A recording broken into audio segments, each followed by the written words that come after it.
وَإِذَا سَمِعُوا اللَّغْوَ أَعْرَضُوا عَنْهُ وَقَالُوا لَنَا أَعْمَالُنَا وَلَكُمْ أَعْمَالُكُمْ سَلَامٌ عَلَيْكُمْ لَا نَبْتَغِي الْجَاهِلِينَ۔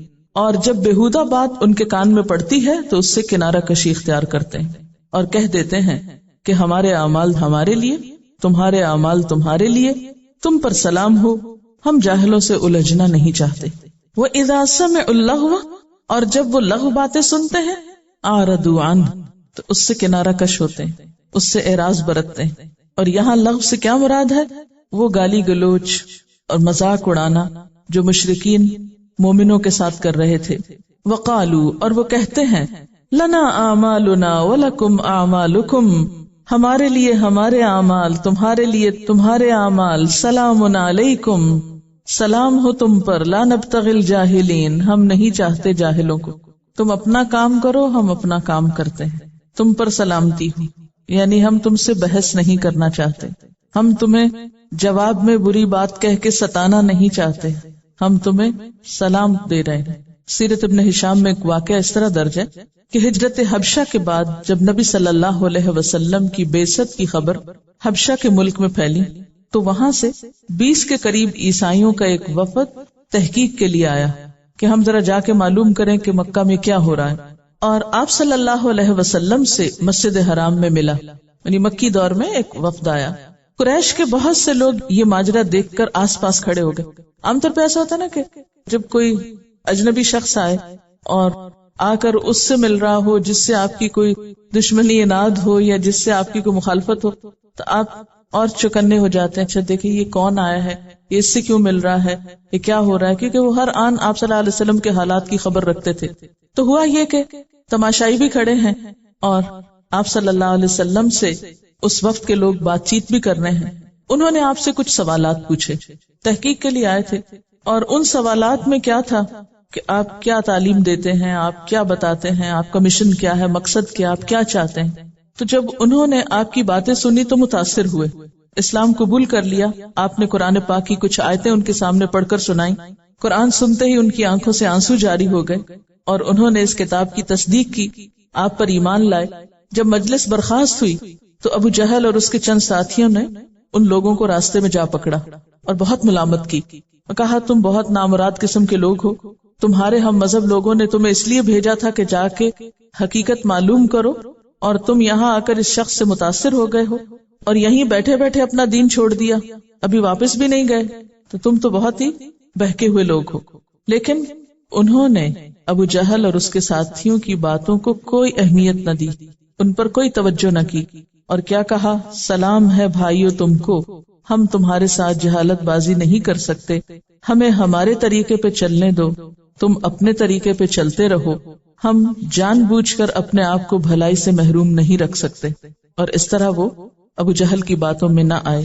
ان لوگوں کے حالات دراصل ان آیات میں بھی بتائے گئے ہیں کہ وہ لوگ جنہیں ہم نے کتاب دی اس سے پہلے وہ اس کتاب کو بھی مانتے ہیں، جب ان کو یہ سنائی جاتی ہے کتاب تو کہتے ہیں ہم اس پہ ایمان لائے، یہ واقعی سچ ہے، ہمارے رب کی طرف سے ہے، ہم تو پہلے سے ہی مسلم تھے۔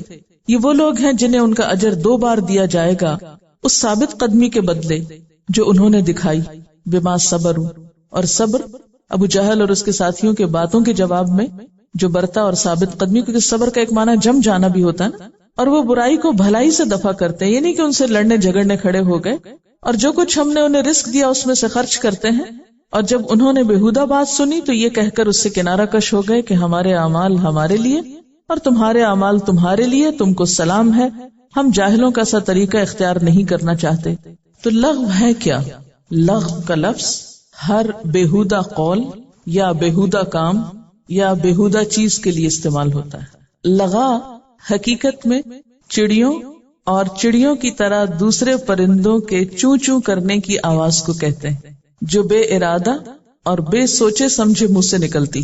تو گویا جب ہم اس کو عام زبان میں استعمال کرتے ہیں تو معنی کیا ہوگا کہ چڑیا کے چہچہانے کی طرح کسی چیز کا بار بار تذکرہ کرنا، ایک تو بات کا بے معنی ہونا اور پھر بار بار اس کا تذکرہ کرنا، بار بار اس کا ذکر کرنا، یعنی بات اٹ سیلف بےہودہ بھی ہو، بیکار ہو، بے مقصد ہو، ناکارہ ہو، بے معنی ہو، جو کسی گنتی شمار میں نہ ہو، اس کے پیچھے کوئی سوچ سمجھ نہ ہو، با مقصد نہ ہو۔ اسی طرح اگر یہ لفظ جملے میں لغا الکلب یعنی کتے کے لیے استعمال ہو تو کتے کے بھونکنے کے معنوں میں استعمال ہوتا ہے۔ اسی لیے ہم دیکھتے ہیں کہ مخالفین اسلام، دشمنان اسلام نبی صلی اللہ علیہ وسلم کے خلاف جو پروپیگنڈا کر رہے تھے، آپ کی ذات پر جو بیکار قسم کی باتیں کر رہے تھے، اس کو سورۃ القصص کی آیت نمبر 55 میں لغو سے تعبیر کیا گیا ہے۔ وَإِذَا سَمِعُوا اللَّغْوَ أَعْرَضُوا عَنْهُ۔ اب یہاں لغو کیا تھا؟ آپ صلی اللہ علیہ وسلم کے خلاف جھوٹا پروپیگنڈا۔ وہ کیا تھا؟ کوئی آپ کو کاہن کہتا، کوئی آپ کو ساحر کہتا، کوئی مجنون کہتا، کوئی شاعر کہتا۔ تو آپ سب جانتے ہیں کہ آپ صلی اللہ علیہ وسلم کے لیے یہ جو القابات استعمال ہو رہے تھے، ان کی حقیقت کیا تھی؟ بےہودہ باتیں تھی، بیکار، بے مقصد، بے سوچے سمجھے کہی جاتی تھی، ان کی کچھ حقیقت نہ تھی۔ اور پھر بار بار بے سوچے سمجھے اعادہ بھی کیا جاتا تھا، بار بار دہرائی بھی جاتی تھی۔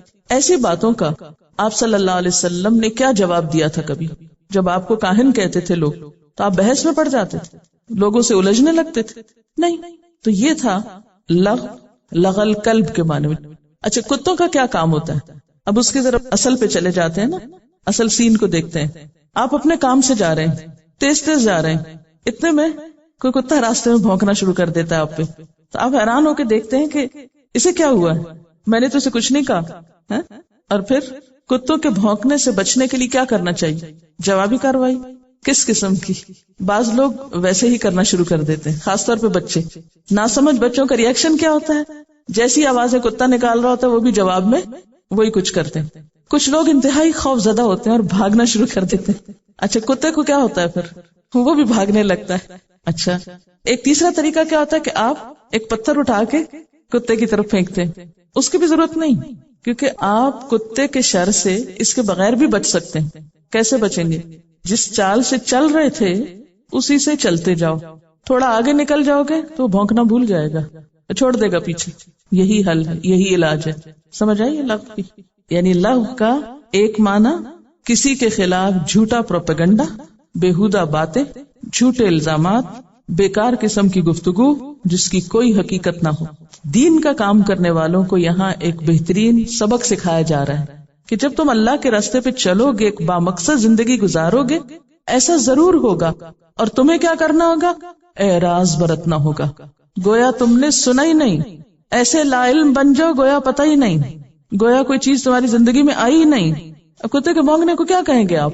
ایک لغو حرکت، کیونکہ اس کا تو کام ہی یہی ہے، اس کا مشغلہ یہی ہے، وہ آپ کو چھوڑا کسی اور کے پیچھے پڑ جائے گا، کیونکہ اس بیچارے کی زندگی میں تو کوئی مقصد نہیں ہے نا، سوائے دوسروں کو خوف زدہ کرنے کے، ہراس کرنے کے، پریشان کرنے کے۔ اچھا، اب آپ دیکھیں کہ جب چڑیوں کا چوں چوں کرنا اور چڑیوں کا بار بار ایک بات کو دہرانا، یعنی ایک ہی ٹون میں بولے چلے جانا، اس سے کیا بات پتہ چلتی؟ اس کو ذرا آپ امیجن کریں۔ آپ پڑھ رہے ہیں بیٹھ کے، کام کر رہے ہیں بہت انہماک سے، اتنے میں ایک چڑیا آ کر آپ کی کھڑکی کے اوپر بیٹھ جاتی، چوں چوں چوں چوں چوں، آپ کہتے ہیں کیا مصیبت ہے یہ، پھر سوچتے ہیں اچھا خود ہی اڑ جائے گی، پھر کام شروع کرتے، پھر وہ چوں چوں چوں شروع کر۔ آج کل بہت ہو رہی ہے نا کہ وہ موسم بہار کا ہے تو وہ اپنے گھر بنانے کو گھوم پھر رہی ہیں، کبھی کسی چیز میں آ گھستی ہیں، کبھی اندر کبھی باہر، شور بھی مچاتی ہیں عام دنوں کی نسبت، تو ایک موسم ہوتا ہے۔ اسی طرح ان چڑیوں جیسا عمل بعض لوگ بھی کرتے ہیں۔ مثلاً بعض اوقات معصوم بچے، آپ کام کرنے بیٹھے، اہم ترین کام ہے، جن لوگوں کے بچے چھوٹے ہیں ان کو پتا ہوگا، اتنے میں شیطان ایک بچے کو بہکاتا، وہ آپ کے سر پہ آ کے سوار ہو جاتا ہے۔ اس وقت اس کو مطالبات یاد آتے ہیں، مجھے یہ چاہیے، مجھے یہ چاہیے، مجھے یہ کرنا ہے، مجھے یہ کرنا ہے، اور پھر ضد پکڑ لیتا ہے اور وہی بات دہرائے چلے جاتا ہے۔ اب آپ کیا کریں گے؟ ماریں گے اس کو؟ جن کے بھی چھوٹے بچے ان سب کو پتا ہوگا، وہ سمجھ رہے ہوں گے میری بات، کیا کریں گے ان کے ساتھ؟ اب وہ تو بچہ ہے، بے سمجھ ہے نا، نا سمجھ ہے، اس لیے اس طرح کر رہا ہے۔ آپ اسے ڈانٹ نہیں سکتے، آپ اس کو مار نہیں سکتے، اگنور کریں گے، اس کا دھیان کسی اور چیز میں لگا دیں گے، یا اس کے وہ جو کچھ کہہ رہا ہے تھوڑا سا سن لیں گے۔ عام طور پر مائیں اسی طرح ہی بچوں کے ساتھ کام چلاتی، کیونکہ بچے ایک چیز سے ہٹتے ہیں دوسری سے ہٹیں گے، تیسری بات ان کے ذہن میں بیٹھ جائے گی، کیونکہ ابھی ان کی زندگی میں کوئی مقصد نہیں، کوئی مشقت والا کام نہیں، فارغ ہیں۔ اور خصوصاً وہ ایج بچوں کی کہ جس میں وہ کچھ سمجھدار ہوتے ہیں اور ابھی زیادہ ناسمجھ ہوتے ہیں، اس میں وہ زیادہ اس طرح کے کام کرتے ہیں، کیونکہ اب ان میں انرجی بھی آ رہی ہے، ان کو ہر وقت کی مصروفیت چاہیے، جب نہیں ہے تو پھر سارا کچھ وہ آپ ہی کو ستانے میں اپنی سب چیزیں۔ اس ایج میں مائیں بہت پریشان ہوتی ہیں، ہمارے بچے بہت ہائپر ہو گئے ہیں، بہت شرارتیں کرتے ہیں، اور اس کو ایک نفسیاتی مسئلہ بھی بعض اوقات سمجھتی ہیں، حالانکہ کیا ہے یہ، وہ اپنی فطرت سے مجبور ہے، ابھی نہ سمجھ۔ اچھا ایسی نہ سمجھی بعض بڑے بھی کرتے ہیں۔ آپ نے دیکھا ہوگا کہ جو بزرگ ہو جاتے ہیں نا، بڑے بوڑھے، وہ کیا کرتے ہیں، بعض اوقات کوئی نہ سمجھی کی بات لے لیتے، دہرائے جاتے ہیں، پھر وہی کہیں گے، پھر وہی کہیں گے۔ اب آپ ان کو چیخ چلا کے کہیں گے اماں چپ کریں، میں کام کر رہی ہوں۔ کئی لوگ اسی طرح کرتے ہیں نا، بزرگوں کے سامنے اریٹیٹ ہو جاتے ہیں۔ نہیں، ان کے ساتھ بھی کس طرح ڈیل کریں گے آپ، بچوں کی طرح۔ اسی طرح بعض لوگ نہ بچے ہوتے ہیں نہ بوڑھے ہوتے ہیں، لیکن ان کا جو دماغ ہے یا سطح ہے عقل کی یا سمجھ کی یا شعور کی، وہ بچوں کی سطح، نہ سمجھو مالی، خصوصاً وہ لوگ جن کا لکھنے پڑھنے سے کوئی تعلق نہیں۔ بعض اوقات آپ کے نوکر، ان بیچاروں کے پاس کوئی تعلیم نہیں ہوتی، کوئی زندگی کا مقصد نہیں ہوتا، ان کا عقل سمجھ شعور ہی ایسا ہوتا ہے، تو وہ کیا کرتے ہیں پھر؟ ایک بات آپ کو آ کر ایسے بیکار وقت میں کہیں گے کہ جب آپ ذہنی طور پر اس کو سننے کے لیے تیار نہیں ہیں۔ اچھا آپ ان کو تھوڑا سا سمجھائیں گے، اچھا جاؤ یہ کر لو، پھر تھوڑی دیر میں آ جائیں گے، وہی بات پھر کریں گے۔ نہ سمجھے کی بات ہے نا۔ اب آپ کیا کریں گے؟ ان کو ایک لمبا لیکچر دیں، آپ دے لیں لیکچر جتنے مرضی، ان کو نہیں سمجھ آنی، کیونکہ ان کی ذہنی سطح ہی اتنی ہے۔ اعراض برتیں گے، کوئی بات نہیں، ان کی ذہنی سوچ یا ان کی حیثیت کو سمجھتے ہوئے۔ اچھا کچھ اور لوگ بھی ہوتے ہیں زندگی میں جو پڑھے لکھے بھی ہوتے ہیں، بچے بھی نہیں ہوتے، بوڑھے بھی نہیں ہوتے، ناسمجھ بھی نہیں ہوتے، لیکن ان کی زندگی میں کوئی گول نہیں، جو آج ہماری یوتھ کی اکثریت کا حال ہے۔ پڑھنے میں ان کا دل نہیں لگتا، کام وہ نہیں کرنا چاہتے، سارا دن کیا کرتے ہیں؟ بہت سی لڑکیاں جو کالجز وغیرہ میں جاتی ہیں، سارا دن ادھر گپ شپ ادھر گپ شپ، ایک بات ادھر کی ادھر کی، بیکار کی باتیں، لمبی لمبی کہانیاں، فضول قسم کی لمبی لمبی گفتگویں جس کی کوئی اصل نہیں، کوئی حقیقت نہیں، کچھ نہیں۔ اگر آپ کبھی انالائز کریں ان گفتگوؤں کو، کسی نتیجے پہ نہیں پہنچیں گے، تو بھی لغو میں آتی ہیں۔ اس کو آپ غیبت لفظ سے نہ تعبیر کریں، غیبت از ڈفرنٹ۔ لغو میں صرف غیبت نہیں ہوتی، لغو میں غیبت بھی ہوتی ہے، لغو میں بدگمانیاں بھی ہوتی ہیں، لغو میں شکوے بھی ہوتے ہیں، لغو میں اور بھی، یعنی بلا ضرورت ایسے شخص کے پاس جا کے باتیں کرنا جس کا اس سے کوئی تعلق نہیں۔ ایک تو ہوتا ہے نا کہ آپ کو مسئلہ ہے، آپ کسی ایسے شخص سے بات کریں جو آپ کو کوئی مشورہ دے، کسی ایک خاص وقت میں کریں۔ کچھ لوگ ذہنی مریض ہوتے ہیں، تو وہ جو ان کو مل جائے وہیں کہانی سنانے بیٹھ جاتے ہیں۔ کیا علاج ہے ان کا؟ ہے کوئی علاج؟ ان کو آپ سے بے وجہ کے شکوے ہوتے ہیں، وہ ختم ہوتے ہی نہیں۔ آپ ان سے بات کریں، ان کو سمجھانے کی کوشش کریں، تب بھی شکوے کریں گے۔ آپ ان کو چھوڑ دیں تو تب بھی شکوے کریں گے۔ سورۃ الاعراف میں ایک جگہ ہم نے کتے کے بارے میں پڑھا، وہاں اس کی جو عادت ہے یا فطرت، وہ کیا بتائے گی؟ ان تحمل علیہ یلہث او تترکہ یلہث، تم اس پہ حملہ کرو تب بھی وہ کیا کرے گا؟ زبان نکالے رکھے گا، اور اگر اسے چھوڑ دو تب بھی زبان نکالے رکھے گا۔ یعنی اس نے بولنا ہی بولنا ہے، یعنی کوئی بامقصد بات نہیں، کوئی بامقصد سوچ نہیں، جہاں بیٹھے فضول قسم کی گفتگو شروع کر دی۔ تو پھر یہ جو فضول گپ شپ ہوتی ہے نا، اگر آپ کبھی کسی ایسی جگہ پر جائیں جہاں بہت سے لوگ اکٹھے ہیں، ہر کوئی بول رہا ہے، لیکن کسی کی بھی گفتگو کا کوئی خاص موضوع نہیں، بس بول رہے ہیں، تو اگر آپ ساؤنڈ کریں تو ایسے لگے کہ جیسے چڑیا چو چو چو چو چو چو چو کر رہے ہیں، جیسے عام طور پہ ہم ایسے بیکار بے مقصد ٹائم پاس کرنے کی گپ شپ، اور خصوصی طور پر وہ گپ شپ آپ کو متاثر کرے، تو ایسے میں اعراض برتنے کا حکم۔ اب ہم دیکھتے ہیں کہ قرآن پاک میں یہ لفظ کہاں کہاں استعمال ہوا ہے۔ سورۃ الفرقان میں آتا ہے والذین لا یشہدون الزور وَإِذَا مَرُّوا بِاللَّغْوِ مَرُّوا كِرَامًا، رحمان کے بندے وہ ہیں جو جھوٹ کے گواہ نہیں بنتے، اور جب کسی لغو چیز پر ان کا گزر ہوتا ہے تو شریف آدمیوں کی طرح گزر جاتے ہیں۔ سورۃ المومنون میں اللہ تعالیٰ کامیاب ہونے والوں کی صفات بیان کرتے ہوئے فرماتے ہیں والذین هم عن اللغو معرضون، اور وہ لوگ جو لغو سے اعراض برتتے ہیں۔ اب آپ دیکھتے ہیں کہ سورۃ الفرقان میں کیا کہا؟ مروا باللغو، گزر جاتے ہیں لغو کے پاس، کرامن، بھلے طریقے سے، شرافت سے۔ سورۃ المومنون میں معرضون کا لفظ آتا ہے، پھر سورۃ القصص میں وَإِذَا سَمِعُوا اللَّغْوَ أَعْرَضُوا عَنْهُ۔ ایک تو اس سے یہ پتہ چلتا ہے کہ لغو اور زور الگ الگ چیز ہے۔ بھئی اگر زور لغو بھی تھا تو وہ پھر الگ سے ذکر کیوں کیا گیا؟ اس کا مطلب ہے کہ زور الگ ہے اور لغو الگ ہے۔ پھر اسی طرح سورۃ المومنون اور القصص دونوں جگہ پر ہمیں لغو سے ڈیل کرنے کا طریقہ بتایا جا رہا ہے کہ لغو کا کوئی جواب نہیں ہوا کرتا، لغو سے بچنے کی ضرورت ہوتی، اس میں انڈلج ہونے سے روکا گیا ہے۔ اس کے پاس سے ایسے گزر جاؤ گویا تم نے اس کو دیکھا ہی نہ ہو، نوٹس ہی نہیں کیا ہو، سورۃ القصص میں کیا آتا ہے؟ وَإِذَا سَمِعُوا اللَّغْوَ أَعْرَضُوا عَنْهُ وَقَالُوا لَنَا أَعْمَالُنَا وَلَكُمْ أَعْمَالُكُمْ سَلَامٌ عَلَيْكُمْ لَا نَبْتَغِي الْجَاهِلِينَ. اور جب بےہودہ بات ان کے کان میں پڑتی ہے تو اس سے کنارہ کشی اختیار کرتے ہیں اور کہہ دیتے ہیں کہ ہمارے اعمال ہمارے لیے، تمہارے اعمال تمہارے لیے، تم پر سلام ہو، ہم جاہلوں سے الجھنا نہیں چاہتے. یہ ہے علاج، یہ ہے اعراض کا طریقہ کہ پیسفلی الگ ہونا ہے، الجھنا نہیں ہے. پتھر نہیں پھینکنا، کتے کے بھونکنے سے بچنے کے لیے پتھر نہیں مارنا. سلام علیکم، تم کر لو جو کرنا چاہتے ہو، میری طرف سے تمہیں ایسا رویہ نہیں ملے گا. اس لیے کہ ناسمجھ لوگوں سے بحث کرنے کا فائدہ ہی کچھ نہیں. آپ گھنٹہ بھر بھی بحث کریں گے تو وہیں آ کھڑے ہوں گے جہاں سے آپ نے شروع کیا. بڑی اہم بات یہاں سے یہ پتہ چلتی ہے کہ اگر لغو سے اعراض کرنا ضروری ہے تو لغو کا ارتکاب کرنا، اس کی کہاں سے گنجائش نکلتی.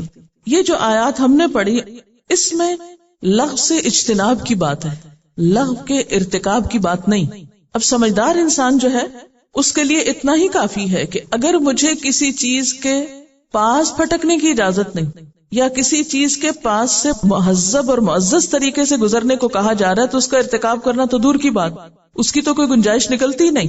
یعنی اگر ہم سے یہ کہا جا رہا ہے کہ لغو سے بھلے مانسوں کی طرح گزر جاؤ یا اس کو اگنور کر دو تو پھر یہ تو بات دور کی ہے کہ کوئی شخص خود لغو میں مبتلا ہو، اس کی تو کوئی گنجائش ہی نہیں نکلتی. اور حقیقت یہ ہے کہ جن لوگوں کی زندگی میں کوئی مقصد ہوتا ہے، انہیں کوئی کام ہوتا ہے، وہ تعمیری سوچ رکھتے ہیں، انہیں اپنی زندگی، اپنے وقت اور اپنے حیثیت کی قدر و قیمت ہوتی ہے کہ اللہ نے ہمیں اتنی نعمتوں کے ساتھ پیدا کیا ہے دنیا میں، اس کو اتنے قیمتی وقت کو لغو میں گزار دوں. تو پھر ایسے لوگ لغو کے ارتکاب سے محفوظ رہتے ہیں. رہے وہ لوگ جو حیوانی سطح پہ جیتے ہیں، انسانی نہیں، حیوانی سطح پہ. حیوانی سطح سے مراد کیا ہوتا ہے؟ خواہشات کی دنیا میں رہتے ہیں، جن کی زندگی کا مقصد محض خواہشات کی تکمیل ہوتا ہے. تو ایسے لوگ عموماً لغو کا شکار ہوتے ہیں، کیونکہ یہ بھی ایک نفسانی خواہش ہے نا. لغو کا ارتکاب کرنا ایسا ہی ہے جیسے کسی کو میٹھے کی کریو ہوتی ہے نا، تو بعض لوگوں کو لغو کی کریو ہوتی ہے، یعنی ایسی خواہش کہ جو انسان کو بے چین کر دے اور جس کے بغیر انسان کا گزارا نہ ہو. شہوت جسے بولتے ہیں، ایڈکشن بھی کہہ سکتے ہیں. کچھ لوگ ایسے ہوتے ہیں کہ جن کی زندگی میں کوئی مقصد نہیں ہوتا، حیوانی سطح پہ جی رہے ہوتے ہیں، ان کو ایک طرح سے لت پڑ جاتی ہے، ایک نشہ سا ہو جاتا ہے. کس چیز کا؟ لغو کے ارتکاب کا. پھر وہ اس کے بغیر رہ نہیں سکتے. لیکن جب انسان کا مزاج بدلتا ہے نا، سوچ بدلتی ہے، اندر بدلتا ہے، ٹیسٹ بدلتا ہے، ڈائریکشن یا قبلے تبدیل ہوتے ہیں، تو پھر کیا ہوتا ہے؟ پھر لغو اچھا ہی نہیں لگتا. پھر کوئی اور بھی اس میں پڑا ہوا ہو تو اس پہ بھی تکلیف ہوتی ہے اور انسان چھوڑ دیتا ہے، پھر خود بخود اعراض برتنے لگتا ہے. اللہ تعالیٰ کو ہم سے یہی چاہیے. اصل بات پتہ کیا ہے؟ مشکل یہ ہے کہ ہم نے ابھی تک اس وقت کی اور زندگی کی قیمت جانی ہی نہیں. یہ کتنی بڑی دولت ہے، اس کو ابھی تک ہم نے پہچانا ہی نہیں. یہ کتنا بڑا چانس ہے اس وقت ہمارے پاس جو پلٹ کے دوبارہ نہیں آئے گا. آج کا دن بس آج جو گزر جائے گا پھر تو آنا نہیں اس نے. تو جس کو اپنے وقت کی قیمت کا احساس ہوتا ہے پھر اس کا دل لغویات میں نہیں لگتا. مثلا آپ اس کو یوں بھی سمجھ سکتے ہیں کہ اگر کسی طالب علم کا سویرے امتحان ہو تو وہ شام کو بیٹھ کے دوستوں سے گپ شپ نہیں کر سکتا، وہ لغویات میں مشغول نہیں رہ سکتا کہ اس کا دل نہیں لگے گا لغو میں. کہے گا میرا امتحان ہے، میں نہیں کر سکتا، پھر کریں گے، نہیں ابھی میرا ٹیسٹ ہے. تو ہم سب کا اس زندگی کے اختتام پر ایک بڑا سخت امتحان ہے اور پھر اس کا ایک انجام ہے. آپ کو پتا ہے ہم یہاں ہمیشہ کے لیے نہیں آئے ہوئے، مسافر ہیں ہم. اصل میں آپ لوگ سفر نہیں کرتے نا، اس لیے سفر کی جو ایک پین ہوتی ہے یا ایک تکلیف ہوتی ہے اس کا بھی احساس کم ہوتا ہے. تو ہم دنیا میں ایک مسافر کی حیثیت سے ہیں، اور مسافر جو بامقصد مسافر ہوتا ہے اس کو پتا ہوتا ہے کہ میرے پاس بس اتنے گھنٹے ہیں، اتنا وقت ہے، اس میں مجھے اپنا سارا ٹارگٹ پورا کرنا ہے، جو بھی میں لے کر آیا ہوں، جو بھی مجھے کام کرنا ہے، تو اپنا وقت ضائع نہیں کر سکتا. ہم چونکہ اس زندگی کا کوئی مقصد سمجھتے نہیں ہیں، اس لیے بے دریغ لوٹاتے ہیں اس دولت کو. روپے پیسے کو تو پھر بھی سنبھال لیتے ہیں، لیکن وقت جو روپے پیسے سے بھی قیمتی ہے اس کو نہیں سنبھالتے. مثلا ایک کھلاڑی ہے اور اس کو اول آنے کا شوق ہے، تو اس کے دائیں بائیں کتنے بھی خوبصورت نظارے ہوں، کچھ بھی ہو، اسے کسی بھی چیز میں دلچسپی نہیں ہوگی سوائے دوڑتے رہنے میں۔ تو ایسے ہی لوگ جو بامقصد زندگی گزاریں گے، جب آخرت میں جائیں گے تو جس جنت میں ان کو ہمیشہ کی زندگی ملے گی، جو ان کا اصل گھر ہے، جہاں وہ لائف کی ابتدا کریں گے۔ آپ کو پتا ہے ابھی ہم ایک ٹیسٹنگ ٹائم میں ہیں، جیسے ایک پروڈکٹ فیکٹری میں ہوتی ہے نا، ابھی اس کی مارکیٹنگ نہیں ہوئی، تو ابھی ہم ٹیسٹنگ فیز میں ہیں۔ مارکیٹنگ تو کل ہماری ہوگی کہ ہم کس لائق ہیں اور کیا ہماری قیمت لگتی ہے اور کہاں ہمیں پہنچانا چاہیے۔ تو بہرحال جو لوگ اپنی زندگی کو صحیح استعمال کر لیں گے، پھر اللہ تعالیٰ کے پاس جا کر جو گھر ان کو ملے گا، اس کی خوبی قرآن پاک میں کیا بتائی گئی ہے؟ جنات عدن التی وعد الرحمن عبادہ بالغیب انہ کان وعدہ مأتیا لا يسمعون فیہا لغوا الا سلاما۔ ان کے لیے ہمیشہ رہنے والی جنتیں ہیں جن کا رحمان نے اپنے بندوں سے درپردہ وعدہ کر رکھا ہے، اور یقیناً یہ وعدہ پورا ہو کر رہنا ہے۔ وہاں وہ کوئی بےہودہ بات نہ سنیں گے، کیونکہ انہیں دلچسپی نہیں بےہودہ باتوں سے، جو کچھ بھی سنیں گے ٹھیک ہی سنیں گے، الا سلاما، مگر سلام سنیں گے۔ سورۃ القصص میں بھی آپ دیکھیے کہ لغو کے اپوزٹ سلام آیا ہے، یہاں بھی آپ دیکھ رہے ہیں کہ جنت میں لغو کا اپوزٹ سلام بتایا گیا۔ اب کتے کا بھونکنا جو ہے وہ خوفناک چیز ہے نا، تو اس کا اپوزٹ کیا ہوگا؟ پیس، پرامن ہونا، پرامن رہنا۔ تو جنت میں لوگوں کو لغو سننے کو نہیں ملے گا، کیونکہ لغو کا جو اثر ہوتا ہے نا ہماری ذات پہ، وہ ہمیشہ ڈپریسنگ ہوتا ہے۔ آپ جب لغو میں مبتلا ہوتے ہیں تو نتیجتاً جب لغو سے نکلتے ہیں تو کیا ہوتا ہے؟ آپ کی روح پہ ایک بوجھ ہوتا ہے، آپ کا ضمیر آپ کو ملامت کرتا ہے، آپ کے اندر ایک ڈپریشن کی کیفیت آتی ہے، اور یہ کیفیت اس وقت زیادہ شدید ہو جاتی ہے جب آپ کچھ بامقصد انسان ہونے لگتے ہیں۔ عام حالات میں بھی انسان کا ضمیر اس کو آگاہ کرتا ہے، لیکن جب انسان تھوڑا محتاط ہو کے زندگی بسر کرنے لگتا ہے، اپنے آپ کی، اپنے وقت کی قدر و قیمت جاننے لگتا ہے، تو اس وقت اگر وہ تھوڑی دیر کے بھی لغو میں مبتلا ہو یا کوئی اور اسے چھیڑنا چاہے تو وہ اس کو زیادہ محسوس کرتا ہے کہ یہ میرا کام نہیں۔ آپ دیکھیے کہ جو کام آپ لے کے نکلے ہیں، جو کام آپ کر رہے ہیں یا کرنا چاہتے ہیں، اس میں بارہا ایسا ہوگا کہ لوگ آپ کو لغو میں الجھانے کی کوشش کریں گے، لیکن آپ کو ان کے جال میں نہیں پھنسنا، محتاط ہو کے نکل جانا ہے، ورنہ وہ اپنا وقت تو ضائع کر ہی رہے ہیں بیکار باتوں میں، آپ کو بھی ضائع کر دیں گے۔ تو اہل جنت کو یہ بیزاری کی باتیں، بیکاری کی باتیں، فضول گفتگو اور الزامات سے جو دین کے رستے پہ چلتے وقت آتے ہیں ان سے واسطہ نہیں پڑے گا۔ لا يسمعون فیہا لغوا، وہاں وہ لغو سے بچا لیے جائیں گے، الا سلاما، وہاں جتنے بھی لوگ ان کے آس پاس ہوں گے، ان کے ساتھ ہوں گے، وہ بھی پیسفل لوگ ہوں گے، ان سے وہ کیا سنیں گے؟ سلام ہی سلام۔ لیکن افسوس یہ کہ ابھی تک تو ہم اپنے گھروں کو جنت نہیں بنا سکے، اپنے رہنے کی جگہوں کو جنت نہیں بنا سکے، کیونکہ جنت والے تو کثرت سے ایک دوسرے کو سلام کرتے ہوں گے۔ اور آپ کو پتا ہے کہ جنت میں جانے کے لیے کیا نسخہ بتایا گیا؟ آپ صلی اللہ علیہ وسلم نے کیا فرمایا تھا؟ خدا کی قسم تم جنت میں نہیں جا سکتے جب تک کہ تم مومن نہ ہو، تم مومن ہو نہیں سکتے جب تک کہ آپس میں محبت نہ کرو۔ کیا میں تمہیں وہ طریقہ نہ بتا دوں کہ جس کے کرنے سے تم باہم محبت کرنے لگو گے؟ افشوا السلام بینکم، آپس میں سلام کو خوب رواج دو۔ لیکن ہم ایسے بخیل اور تنگ نظر لوگ ہیں، تنگ دل لوگ ہیں کہ کسی کو کھل کے سلام کرنے میں بھی ہم کو مشکل ہوتی، اس سے بھی بیزار ہوتے ہیں۔ دیکھیں گے دوسرے کو، گزر جائیں گے، سلام نہیں کریں گے۔ پھر محبت کی فضا کہاں ہوگی؟ جب محبت کی فضا نہیں ہوگی، باہمی اعتماد نہیں ہوگا، تو اچھا کام کیسے ہوگا؟ دین ترقی کہاں سے کرے گا؟ اچھا، سورۃ الطور میں جنت کی صفت بتائی گئی، یتنازعون فیہا کأسا لا لغو فیہا ولا تأثیم۔ جنتی آپس میں جس قسم کی اٹکیلیاں کریں گے اس میں ایک یہ ہے کہ ایک دوسرے سے جام شراب کی چھینا جھپٹی کریں گے۔ جنتی آپس میں جس قسم کی اٹکیلیاں کریں گے اس میں ایک یہ ہے کہ ایک دوسرے سے جام شراب کی چھینا جھپٹی کریں گے، یعنی ایک دوسرے سے، یعنی کسی نے اپنے لیے بھر کے رکھا ہوگا وہ اٹھا کے پی لیں گے، لیکن کوئی مائنڈ نہیں کرے گا۔ ذرا یہاں تو آپ کر کے دیکھیں، وہ آپ کے اوپر تو گرا دیں گے لیکن آپ کو پینے نہیں دیں گے۔ جس شراب کے سرور میں نہ تو بےہودہ گوئی ہوگی نہ گناہ۔ اچھا، اس سے ایک اور بات کھل کے سامنے آتی ہے، اور وہ کیا ہے کہ شراب پی کر انسان جو بہکی بہکی باتیں کرتا ہے وہ بھی لغو ہوتی ہیں، کیونکہ ایک ڈرنک انسان جو گفتگو کرتا ہے وہ کس قسم کی ہوتی ہے؟ بہکی ہوئی، بے مقصد، اس میں کوئی ربط نہیں ہوتا، جملوں میں کوئی سینس نہیں بنتی، کوئی موقع محل کی مناسبت سے نہیں ہوتی. اس سے بھی آپ لغو کو سمجھ سکتے ہیں کہ لغو کس قسم کی گفتگو اور کس قسم کی ایکٹیویٹی کا نام ہے. پھر سورۃ الواقعہ میں اللہ تعالیٰ فرماتے ہیں لا يسمعون فيها لغوا ولا تأثیما الا قیلا سلاما سلاما. وہاں وہ کوئی بےہودہ کلام یا گناہ کی بات نہ سنیں گے، جو بات بھی ہوگی سلام ہی سلام ہوگی، سلامتی پر مبنی ہوگی. تو گویا جنت لغو سے پاک ہوگی. لیکن کس کے لیے ہے وہ جنت؟ جو آج شعوری طور پر لغو سے کنارہ کشی کرے. تو کل اللہ تعالیٰ اپنے فضل سے اس لغو کو اس سے دور کر کے اس کے دل میں ٹھنڈک پیدا کریں گے اور ہر طرف سلامتی ہوگی. لغو پھر ڈسٹربنگ باتیں بھی ہوتی ہیں نا، جیسے کتے کا بھونکنا ڈسٹرب کرتا ہے آپ کو. اب ہمارا عموماً ریئیکشن کیا ہوتا ہے ڈسٹربنگ باتوں پر؟ کسی نے آپ کو آ کے کچھ کہا، آپ ڈسٹرب ہو گئے. جب ڈسٹرب ہوئے تو فٹ آپ نے بھی جواب میں کچھ بول دیا، وہ اس سے بڑا طوفان لے کے آ گیا، وہ لڑائی جھگڑا فساد اور کہاں تک بات پہنچی. لیکن جنت اس طرح کے فسادات سے خالی ہوگی. سورۃ النبا میں اللہ تعالیٰ فرماتے ہیں لا يسمعون فيها لغوا ولا كذابا جزاء من ربك عطاء حسابا.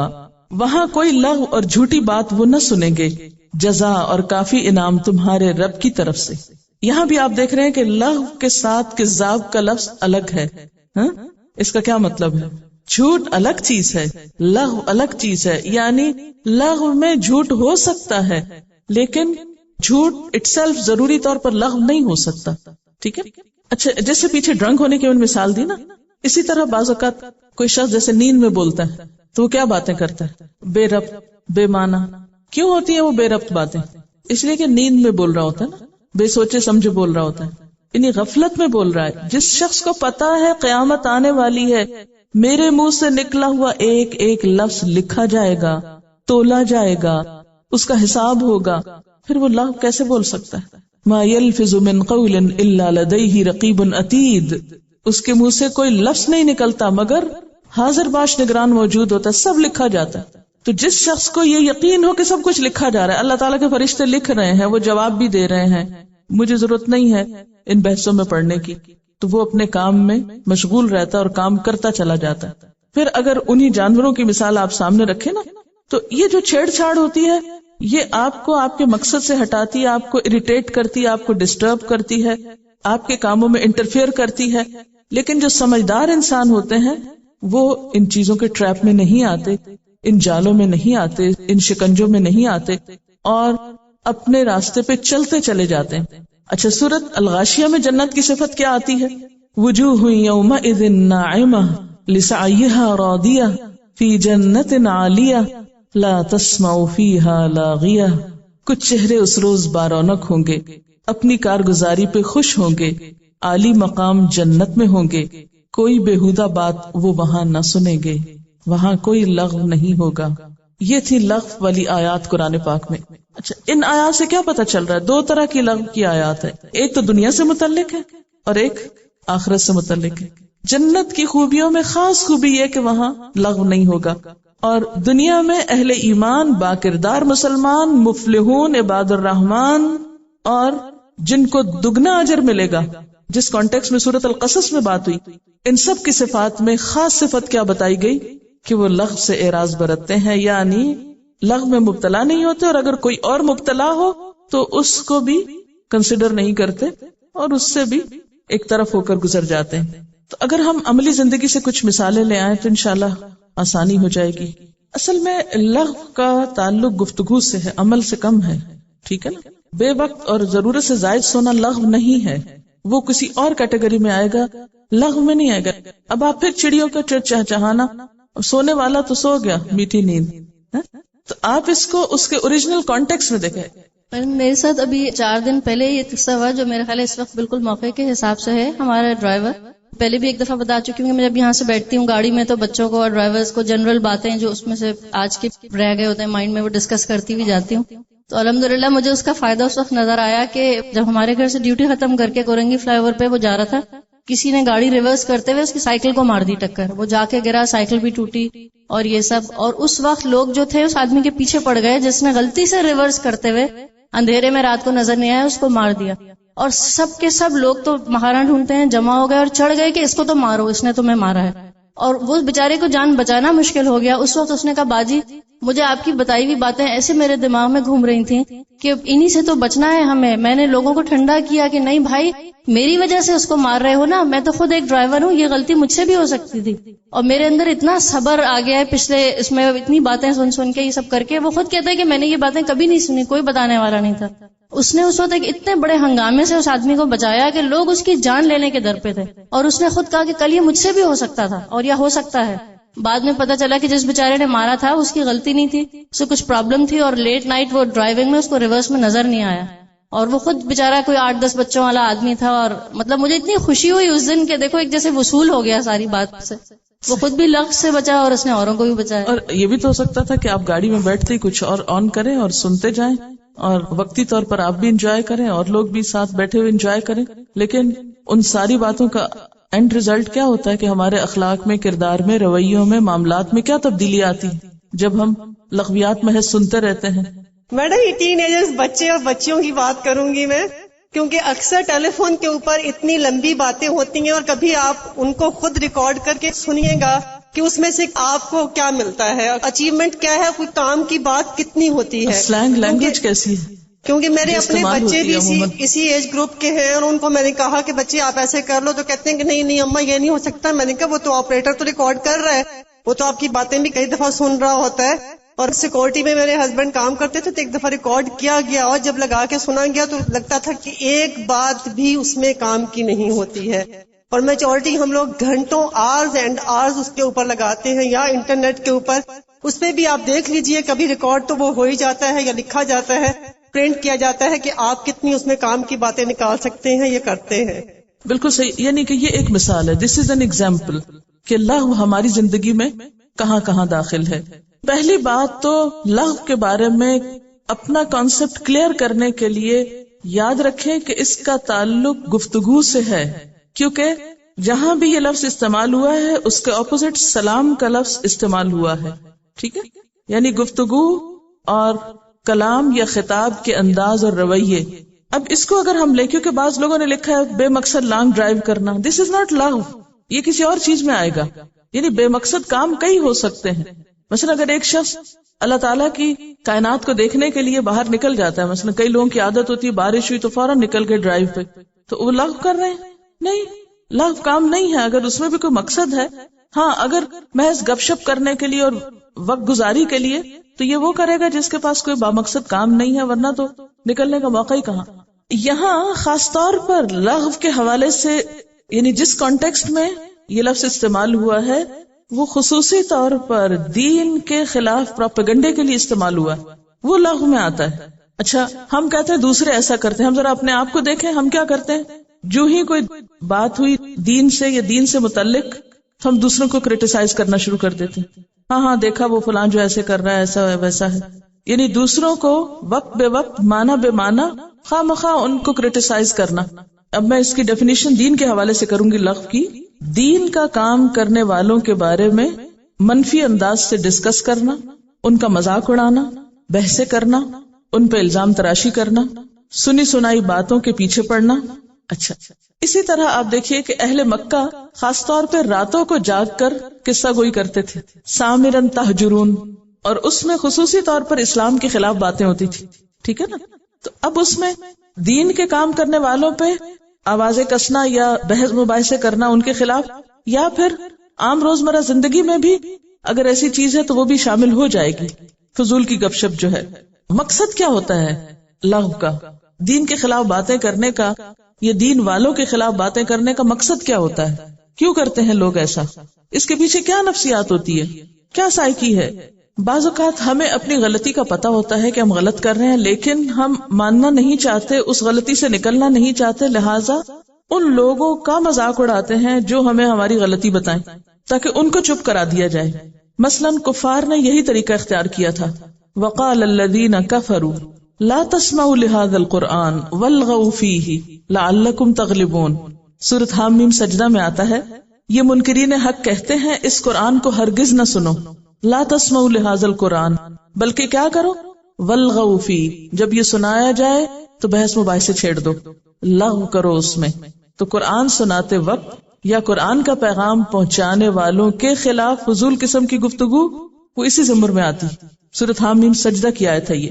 منکرین حق کہتے ہیں اس قرآن کو ہرگز نہ سنو اور جب یہ سنایا جائے تو اس میں خلل ڈالو. والغو فی، یہاں خلل کس معنی میں آئے؟ لغو کے معنی میں. شاید اس طرح تم غالب آ جاؤ. لغو کا لفظ جو ہے بنیادی طور پر آواز کے لیے استعمال ہوتا ہے. لغو جہاں بھی ہے قرآن پاک میں آتا ہے وَإِذَا سَمِعُوا اللَّغْوَ أَعْرَضُوا عَنْهُ. جنت کے بارے میں آتا ہے لا تسمعوا فیہا لاغیہ. تو لغو پھر کس سے متعلق ہوا؟ کلام سے، گفتگو سے، آواز سے. ٹھیک ہے نا؟ اچھا آواز کس کس کی؟ نمبر 1 چڑیوں کا چہچہانا. چڑیوں کے چہچہانے کو جب ہم سنتے ہیں یا امیجن کرتے ہیں تو کیا چیز آپ کے ذہن میں آتی ہے؟ یہ تصور ایک ہی بات بار بار کرنا، بے مقصد گفتگو کرنا جس کو ہم عام زبان میں گوسپ بھی کہہ سکتے ہیں، بے وجہ بولے چلے جانا، بولنے کا شوقین ہونا اور اس شوق کو پورا کرنے کے لیے کسی مقصد کے بغیر گفتگو کرنا. اب آپ دیکھیں کہ 3 بنیادی چیزیں آ رہی ہیں: بے مقصد گفتگو، اعتراضات، الزامات اور آوازیں کسنا، اور تیسرا بےہودہ شور مچانا. ان سب کو ایک کیٹیگری میں رکھ لیں لغو کے نیچے، اور لغو کے اپوزٹ پیرالل کیا لکھیں؟ سلام. کیونکہ جہاں لغو کی بات آتی ہے وہاں دوسری طرف اللہ تعالیٰ سلام کا لفظ استعمال کرتے ہیں. اچھا اب یہ جو میں نے کہا تھا کہ پھر اس کے تابع جو کام ہیں اسی قسم کے وہ بھی آتے ہیں، اس کا کیا مطلب ہے؟ یعنی اگرچہ یہ آواز کے لیے ہے لیکن آواز کے ساتھ کچھ ایکشنز بھی تو شامل ہوتے ہیں نا. اب ایک شور ہے جو آپ منہ سے کر رہے ہیں بول کے، دوسرا شور کس طرح کرتے ہیں؟ سیٹیاں بجانا، تالیاں پیٹنا، جس طرح کے مشرکین مکہ کرتے تھے، یا پھر ساز و آواز کا دیگر شور جو ہے وہ بھی اس میں آ جائے گا. تو کوئی بھی چیز، اب آپ دیکھیں کہ آواز خود سے تو نہیں کہیں سے اٹھتی، انسانی آوازیں نکالتے ہیں نا. تو پھر ایک طرف سلام جو ہے وہ بھی ایک ساؤنڈ ہے اور دوسری طرف لغو بھی ایک ساؤنڈ ہے. ساؤنڈ کے ساتھ اب سلام ایک آواز ضرور ہے لیکن ایک رویہ بھی تو ہے. سلام کرتے ہوئے آپ ہاتھ بھی ملاتے ہیں، آپ اسمائل بھی کرتے ہیں، تو وہ سارا سلام کا حصہ ہے نا، اٹس پارٹ آف سلام. اسی طرح لغو اگرچہ منہ سے بولنا ہے لیکن جب آپ کے ایکشنز اس میں کچھ ساتھ شامل ہوں گے تو وہ پھر اس کا پارٹ بن جائیں گے. تو اس کے تابع جو اعمال آتے ہیں وہ تو ٹھیک ہے، لیکن الگ سے آپ اور کاموں کو لغو کے طور پر لیں تو وہ اس میں نہیں آتے، جیسے حرام چیزوں کو یا کچھ بیکار چیزوں کو. السلام علیکم. ہم لوگ ہر وقت دوسروں کے بارے میں تو بہت باتیں کرتے ہیں نا، جیسے ابھی ہم نے ٹین ایجرز کو بھی ڈسکس کیا اور بھی ہر طرح کے لوگوں کو ڈسکس کیا. اس کے علاوہ یہ باتیں بھی کرتے، پتہ ہے میں وہاں گئی، میرے ساتھ یہ ہوا، پھر ایک بندے کو نہیں بتاتے، پھر دوسرے کے پاس جائیں گے، پھر اس کے بعد وہی کھڑے ہو کے وہی باتیں شروع کر دیں گے. اب سوال یہ پیدا ہوتا ہے کہ لغو سے کیسے بچا جائے، کیا طریقہ اختیار کریں گے آپ؟ ایک حدیث میں آتا ہے من حسن اسلام المرء ترکہ ما لا یعنیہ. کسی انسان کے اسلام کا حسن کیا ہے؟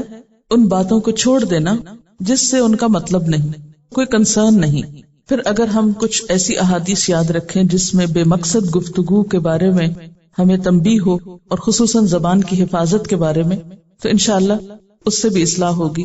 حضرت عقبہ بن عامر فرماتے ہیں کہ میں نے عرض کیا اے اللہ کے رسول صلی اللہ علیہ وسلم کس چیز سے نجات ہے؟ آپ نے فرمایا اپنی زبان روک لو، دوسری بات تمہارا گھر تمہارے لیے کافی ہو، یعنی بلا ضرورت ادھر ادھر مت جاؤ.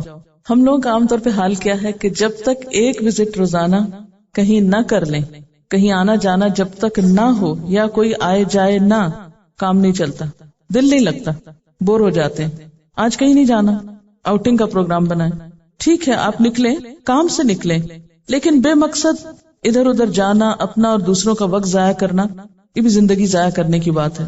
آپ صلی اللہ علیہ وسلم نے فرمایا جو اپنی زبان کی حفاظت کرے گا تو اللہ تعالیٰ اس کے عیبوں کو چھپا لے گا. ہر شخص چاہتا نا کہ اس کی برائیاں، اس کے عیب چھپ جائیں، تو یہ اسی کے ہوں گے جو اپنی زبان کی حفاظت کرے گا. آپ صلی اللہ علیہ وسلم نے فرمایا کسی بندے کا ایمان درست نہ ہوگا جب تک کہ اس کا دل درست نہ ہو، اور دل درست نہ ہوگا جب تک کہ زبان درست نہ ہو. گویا دل کی اصلاح بھی کب ہوگی؟ جب زبان کی ہوگی، کیونکہ منہ کا بولا اپنے دل پہ پہلے لگتا ہے دوسرے کے دل تک جانے سے. یعنی یہ نہیں ہوتا کہ آپ کچھ بولے تو اس کے بعد آپ کی اپنی فیلنگ میں تبدیلی نہ ہو. آپ غصے میں بولیں گے تو آپ کا دل خود بھی محسوس کرے گا، اچھی طرح کسی سے بات کریں گے تو آپ کو خود بھی ایک سکون کی فیلنگ آئے گی. آپ اگر کسی پہ اعتراض کیے جا رہے ہیں، کسی کو کرٹیسائز کر رہے ہیں، اس کو برا بھلا کہہ رہے ہیں، اس کو برا بھلا کہہ رہے ہیں، تو کیا خیال ہے آپ خود سکون سے سو سکیں گے؟ نیور.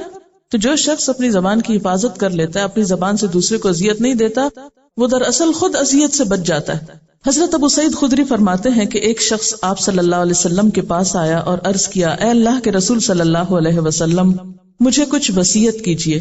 آپ نے فرمایا کہ اللہ سے ڈرتے رہو، یہی تمام بھلائیوں کا مرکز ہے، اور اللہ کے راستے میں جہاد کرتے رہو، یہی مسلمانوں کی رہبانیت ہے، اور ذکر الہی اور قرآن مجید کی تلاوت کرتے رہو، اس سے زمین پر تمہارے لیے نور ہوگا اور آسمان میں تمہارا ذکر ہوگا، اور اپنی زبان کو ہر بری بات سے بچائے رکھو، صرف بھلائی اور نیکی کی باتیں نکالو، اس سے تم شیطان پہ غالب رہو گے.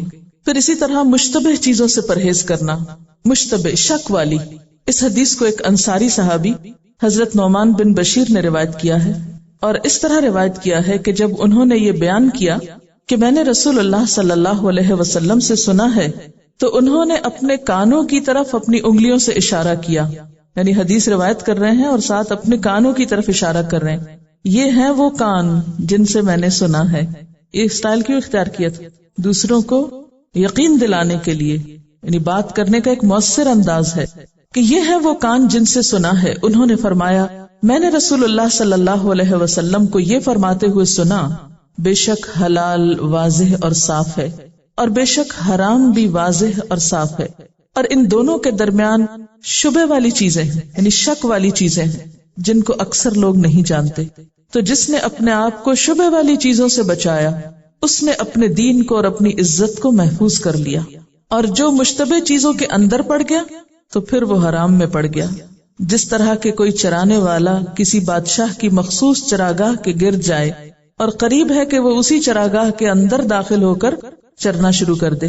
اچھی طرح سن لو اور جان لو کہ جسم میں گوشت کا ایک ٹکڑا ہے، اگر وہ سدھر جائے تو سارا جسم سدھر جاتا ہے، اگر وہ بگڑ جائے تو سارا جسم بگڑ جاتا ہے. اور اچھی طرح سن لو کہ وہ دل ہے. اگر ایک چیز کی اچھی طرح ڈیپتھ میں سمجھ آ گئی، اس کو ہم نے آج کی ڈے ٹو ڈے لائف سے ریلیٹ کر لیا، تو پھر ہی رہنمائی ہو سکتی ہے نا. چل چلاؤ سے تو نہیں ہو سکتی، صرف بھاگ دوڑ سے تو یہ کام نہیں ہو سکتا. اگر آپ کو واقعی لوگوں کی صحیح معنوں میں رہنمائی کرنی ہے، ان کو لکھی ہوئی چیزیں، ان کو سنانے کے لیے چیزیں، ان کو عملی طور پر مختلف طریقے آپ نے اگر ایجاد کرنے ہیں، لوگوں کو اپروچ کرنے کے، اللہ کا پیغام پہنچانے کے، تو یہ جلد بازی میں کرنے کا کام نہیں ہے.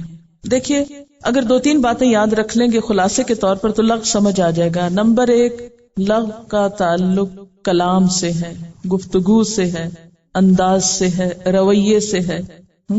لغو کا اپوزٹ سلام ہے.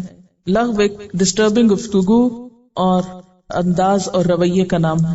اس کے مقابلے میں سلام، پیس، گفتگو میں، انداز میں، رویوں میں. ٹھیک ہے. کیا فیملی کے ساتھ بیٹھ کر ہلکی پھلکی باتیں کرنا لغو میں شامل ہے؟ بتائیے وائی، کیوں نہیں؟ آپ دیکھیے کہ حقیقت یہ ہے کہ بہت ساری باتوں کی وضاحت یا ان کا عملی پہلو آپ کو سمجھ میں نہیں آ سکتا جب تک کہ آپ سیرہ نہ پڑھیں.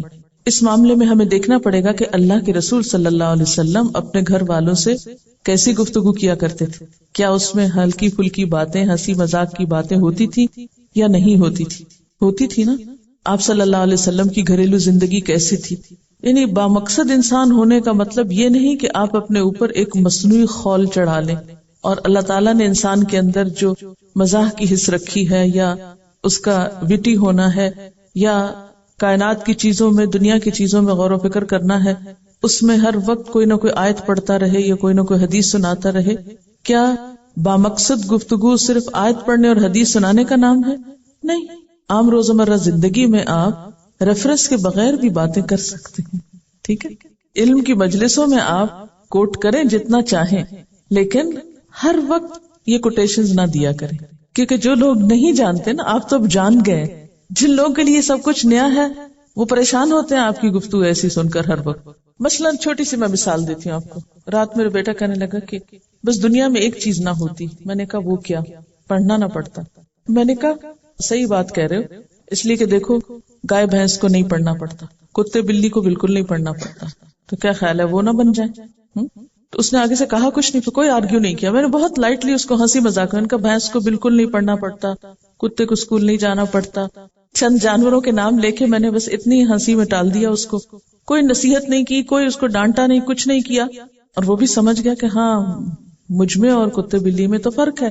اب اس وقت میں اگر اس کو کوئی آیت سنا کے اور اس کا ترجمہ سنا کے کہ دیکھو اللہ نے یہ فرمایا تم کیا باتیں کر رہے، تو اس طرح کی چھوٹی چھوٹی زندگی کی مثالوں سے آپ مزاح بھی پیدا کر سکتے ہیں اور دوسرے کی سوچ کو بھی بیدار کر سکتے ہیں. یہ کسی نے مشورہ دیا ہے، یہ اسائنمنٹ دے دیجئے کہ آپس میں 2 دوستیں ایک دوسرے کی لغو باتیں لکھ کر لائیں، کم از کم 5 لڑے بغیر. آگے لکھا انہوں نے خیر خواہی اور اس کی بہتری کے لیے لکھ کر خواہ پھر اسی دوست کو دے دیں تاکہ وہ اپنی اصلاح کر لیں. یہ اس لیے کہہ رہی ہوں کہ اپنی کوتاہیاں اور خامیاں نظر نہیں آتی، جبکہ دوسرے ہماری ان عادات اور لغویات سے بہت زیادہ اریٹیٹ ہو رہے ہوتے ہیں. اس کام کو آئینہ بن کر انجام دیں، کیونکہ دوست دوست کا آئینہ ہوتا ہے. مجھے تو ویسے سجیشن بہت اچھی لگی. پھر اس سے یہ بھی پتا چل جائے گا کہ آپ کو اپنے کسی دوست کی بات اور مومن کا آئینہ ہے، اس پر عمل کرنا کتنا آتا ہے. اصل میں ہم پتہ ہے کہ ہم اتنے بے وفا دوست ہوتے ہیں کہ دوست کی اگر کوئی بات اچھی نہیں لگتی اس کو بتانے کی کوئی جرت نہیں ہم کو ہوتی، اور کسی اور کو جا کے ضرور بتائیں گے، ویسے دوستی کا دم بھریں گے. یہ تو ٹھیک نہیں. ہمیں لغو سے تو کنارہ کشی کرنی ہے، لوگوں سے نہیں، کیونکہ بعض اوقات ہم لغو سے بچتے بچتے لوگوں کو بھی چھوڑ دیتے ہیں. اس سے بھی نہیں ملنا، اس سے بھی نہیں ملنا، اس سے بھی نہیں ملنا. پھر فرمایا انک لا تہدی من احببت، بے شک آپ اس کو ہدایت نہیں دے سکتے جس سے آپ محبت رکھتے ہیں. کیونکہ عام طور پر ہوتا ہی ہے نا کہ جب ہمیں حق بات سمجھ آتی ہے تو ہمارا جی کیا چاہتا ہے سب کو سمجھ آ جائے، سب دوستوں، عزیزوں، رشتہ داروں کو، جو بھی ہمارے چاہنے والے ہیں، جن کو ہم چاہتے ہیں، وہ سب ہمارے راستے پہ آ جائیں. اور اس کے لیے انسان کوششیں بھی کرتا ہے، دعائیں بھی کرتا ہے، محنت بھی کرتا ہے، لیکن بعض اوقات کامیابی بالکل نہیں ہوتی. تو اس پر آپ صلی اللہ علیہ وسلم کو کہا جا رہا ہے، کیونکہ آپ اپنے خاندان کے کچھ لوگوں کی ہدایت کے لیے بہت حریص تھے. فرمایا کہ جن سے آپ محبت رکھتے ہیں ان کو آپ ہدایت نہیں دے سکتے. وَلَكِنَّ اللَّهَ يَهْدِي مَن يَشَاءُ، لیکن اللہ جسے چاہتا ہے ہدایت دیتا ہے، کیونکہ ہدایت تو اللہ کے ہاتھ میں ہے. وہ جس کو چاہتا ہے اس کے لیے منتخب کر لیتا ہے. وَهُوَ أَعْلَمُ بِالْمُهْتَدِينَ، اور وہ خوب جانتا ہے ہدایت پانے والوں کو، یعنی جو ہدایت پا لیتے ہیں ان کو بھی وہ پہچانتا ہے، اور جو پانا چاہتے ہیں ان کو بھی وہ جانتا ہے، پھر ان کی طلب کے مطابق ان کو ہدایت دیتا ہے. اس میں 2 چیزیں ہیں، ایک ہے ہماری ذمہ داری اور ایک ہے اللہ تعالیٰ کی عنایت اور بخشش. ہمیں وہ کرنا ہے جو ہماری ذمہ داری ہے، اور اللہ تعالیٰ کو وہ کرنا ہے جو وہ اپنی حکمت کے مطابق کسی کے حق میں بھلائی یا برائی کا فیصلہ کرنا چاہتا ہے. ٹھیک ہے نا. اب ہم کسی بھی چیز کے انجام کو نہیں جانتے نہ دیکھتے ہیں، اس لیے ہمیں کیا کرنا ہے، بات پہنچاتے رہنا ہے، یکے بعد دیگرے بات پہنچاتے رہنا. اگرچہ ہدایت اللہ تعالیٰ دیتے ہیں، لیکن اللہ تعالیٰ بھی تو بار بار ایک بات سمجھاتے ہیں یا نہیں سمجھاتے. اور قرآن پاک میں آتا ہے کہ ہم ان کے لیے پھیر پھیر کے نشانیاں لاتے ہیں، پھیر پھیر کے مثالیں لاتے ہیں. کیوں؟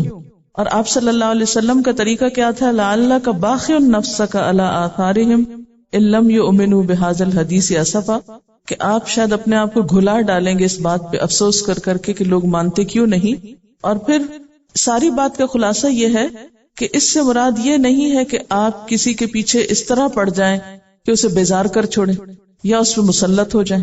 ٹھیک ہے نا. آپ کو ایک طریقے سے، پھر دوسرے سے، پھر تیسرے سے، مثلا آپ کے اگر خدا نخواستہ کوئی بچہ جو ہے وہ غلط راستے پہ نکل رہا ہے تو آپ کہیں گے کہ میرا کیا جاتا ہے، نکلتا رہے، جو جی چاہے کرے، ہدایت تو اللہ نے دینی ہے، اس لیے مجھے ایک دفعہ کہنا کافی ہے. کیا آپ یہ کریں گے؟ نہیں. کیوں نہیں کریں گے؟ آپ کے دل میں اس کے لیے محبت ہے، آپ اس کو آگ میں جاتے ہوئے نہیں دیکھ سکتے. اور اگر اولاد جیسی محبت باقی لوگوں کے لیے نہ ہو تو تبلیغ کا کام نہیں ہو سکتا. ایک پیغمبر جو ہوتا ہے وہ اپنی قوم کے لیے روحانی باپ کی حیثیت رکھتا ہے. اسی لیے آپ صلی اللہ علیہ وسلم کے رول پہ رأفتن کا لفظ آتا ہے. رأفتن کا لفظی معنی میں نے آپ کو بتایا تھا، باپ کی شفقت اولاد کے لیے. تو جب تک ہمارے اندر ایک تڑپ نہیں ہوگی تو ہم دوسرے کی خیر خواہی نہیں کر سکتے. اور اگر خیر خواہی اور سچی تڑپ ہوگی تو ہم صرف فرض پوری کرنے والی بات نہیں کریں گے، ہم سوچیں گے، ایک طرح سمجھائیں گے، دوسری طرح، ادھر سے ادھر سے. لیکن چھوڑیں گے نہیں. اس آیت سے یہ نہیں نتیجہ نکلتا کہ آپ چونکہ ہدایت نہیں دے سکتے اس لیے آپ چھوڑیں سب کو، یہ میرا کام ہے، جس کو میں چاہوں پکڑ کے کان سے سیدھے راستے پہ لے آؤں اور جس کو نہ چاہوں اس کو پٹھا دوں. یہ نہیں اس سے مطلب نکلتا. ٹھیک ہے. اور یہ جو ہے نا لا نبتغی الجاہلین، یہ تبلیغ کے جواب میں نہیں ہے، یہ دراصل اس کا کانٹیکسٹ اور ہے. اور وہ کیا ہے کہ جو شخص آپ اس کو ایک اچھی بات بتا رہے ہیں اور وہ آپ سے الجھ رہا ہے اور سمجھ کے نہیں دے رہا یا سمجھنا نہیں چاہتا، تو آپ اس سے بیکار کی بحث نہ کریں. اور لغو کے جواب میں آپ کا رویہ بہت خوبصورت ہو. وآخر دعوانا ان الحمد للہ رب العالمین. سبحانک اللہم وبحمدک نشہد ان لا الہ الا انت نستغفرک ونتوب الیک. والسلام علیکم ورحمۃ اللہ وبرکاتہ.